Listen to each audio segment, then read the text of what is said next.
back to Fox and Friends. Time is running out to reach a deal on whether to raise that debt ceiling, and President Obama going back to the blame game over the stalemate. Take a listen. It turns out that our problem is we cut taxes without paying for them over the last decade. We ended up instituting new programs like a prescription drug program for seniors that was not paid for. We fought two wars. We didn't pay for them.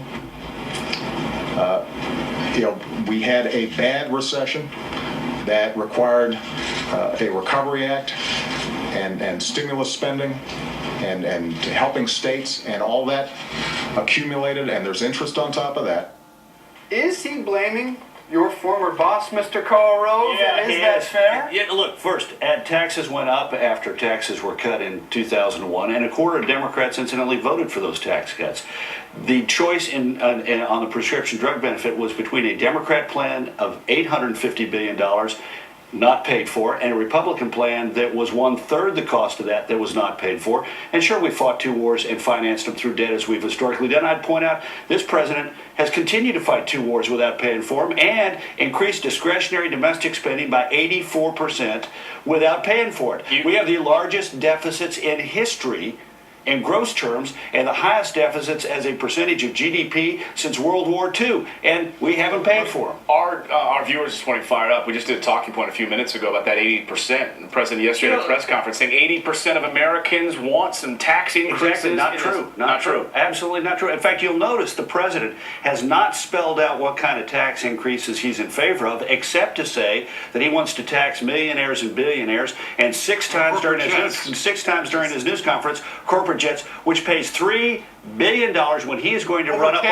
over 10 years, during which his budget plan calls for running up $12 trillion worth of additional deficit. That is 12,000 billions of dollars, and he plans to offset it with $3. I mean, this last week, the president's credibility was shot. I love the moralistic preaching to the Republicans in Congress and Democrats in Congress saying, you must vote to raise the debt ceiling, when he himself voted against raising the debt ceiling in 2006 when he was in the Senate. What about as we inch closer to this deadline in August? They're using words like Armageddon. Both the president and his administration have used that word. You know, it really speaks to the level of crisis that they believe is happening, but both sides are digging in their heels, Republicans and Democrats. You know what? I'm not sure nice to think they're digging in their heels. It's really interesting. In the last 24 hours, the Republicans have said next week they're going to bring up the cap, cut, and balance bill for a vote.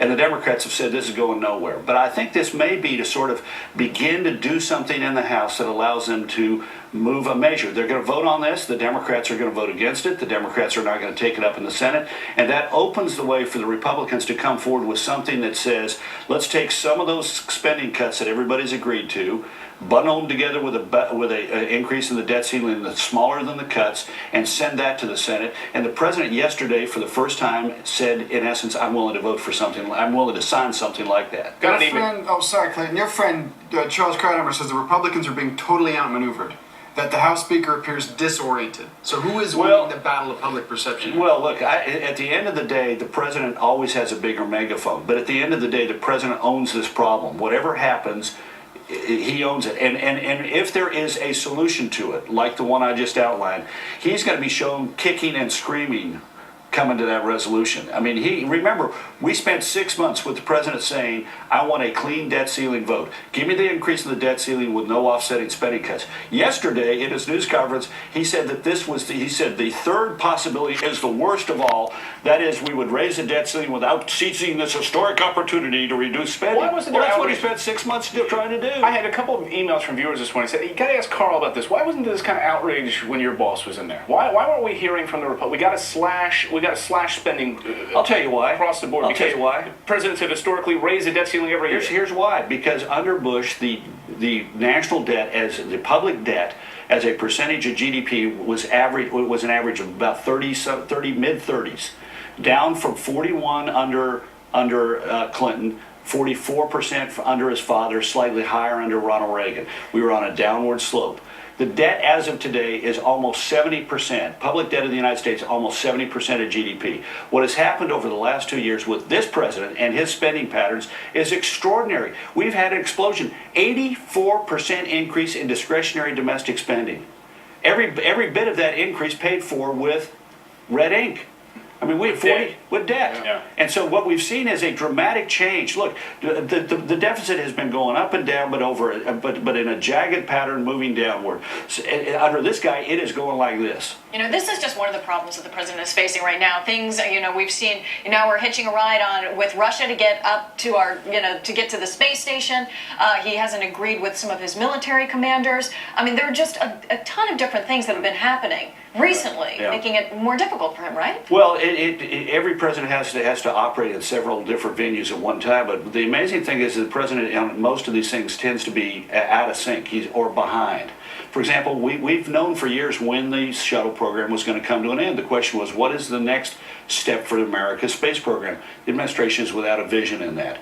The military commanders, the president has taken a step again for politics, just like the debt ceiling. Why are we talking about a $2.4 trillion debt ceiling increase? Because the president says, I want to have a debt ceiling that allows us to get past the next election. Well, the same with the military commanders. He decided not to listen to the military commanders so he could do something that would help his re-election, he thought, which is, in essence, say we will be back to pre-surge levels in Afghanistan by the end of the summer of 2012, which his military commander said is not a good idea. You mentioned 2012. Before you go, I have to ask you about a new poll that says basically no one has a favorite in this Republican field. Right. That 58% don't have a favorite. We also saw a poll that said a generic Republican Right. beats Obama in a theoretical. What do you make of these? Well, The generic Republican generic- who doesn't exist doesn't right exist? now. Well, but Right. that's interesting. The first one is people are waiting to see how these candidates perform. Okay. There's no front runner. There's no runaway favorite as we've historically had since literally 1951. When Dwight Eisenhower got into the race in '52, we had the runaway favorite, and thus it has been ever since. Not this year. So they're sitting on the sidelines watching to see how they perform. That's why all these events during the next 6 months are going to be so important. But the generic ballot is a problem for Obama. It shows that that people are down on him, and so just the idea of you're going to have a Republican opponent, and I'm for the Republican opponent, whoever it is a bad sign for the Obama White House. Well, go to Rove.com, read his most recent op-ed piece there. You can. It's a great piece Good of work. Carl, always great to see you, and thanks for joining us on the couch this morning. Thanks for letting me come in without a tie. That's right. Well, we won't. Don't let it happen again. All Thanks, right. Carl.